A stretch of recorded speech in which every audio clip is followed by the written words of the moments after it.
गुंडी पुराना टोलगेट हत्याकांड मामलें अभियुक्त को आजीवन जेल दंड तेज राय शुणाई कटक जिला दोरा जज कोर्ट तेज 2021 जुलाई 9 तारिख में लोमहर्षणकारी हत्याकांड घटी अशोक महांती नामक युवक निर्गुंडी टोलगेट निकट लरी फार्म में कार्य करुले लरी फार्म निकट एक होटेल में विपिन बेहेरा रोसिया भाव काम करुला तेबे होटेल आसी खाइबा को देबाकू रोसिया विपिन को कहिथिला अशोक तेबे एने उभय मध्य पाटितुंड होइतिला एथिरे उत्क्षिप्त होई विपिन एक छुरी रे अशोकंकर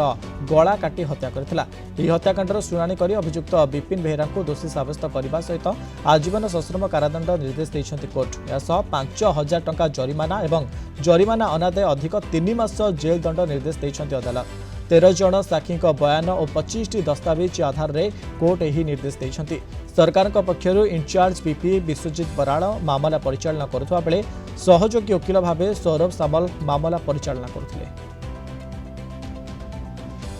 मामलाटी मुख्यतः थिला जो लरी कंसल्टेंट फार्म थिला निर्गुंडी रे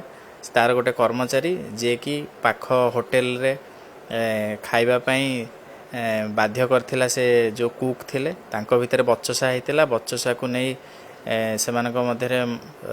चापुड़ा मरामरी होइथिले एवं सेथिरे उत्क्षिप्त होई जो रोसेया थिला से तार रोसेशाळर गोटे छुरी आनी जे एथिरे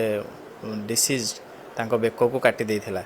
एवं काटिला परे से छुरी को लुचै से जागार फेरार रही जाइथिला परवर्ती अवस्था रे ताऊ गिरफ करी से छुरी को पुलिस जबत करथिला एवं ताकू आधार करिके आज मान्यवर जिला दौरा जज से आसामी को आजीवन कारादंड शुणाइबा सहित 3,000 टंका 5,000 टंका फाइन रखिछंती एवं न दे पारले आउ 3 मास जेल दंड भोगिबा पय निर्देश अछि।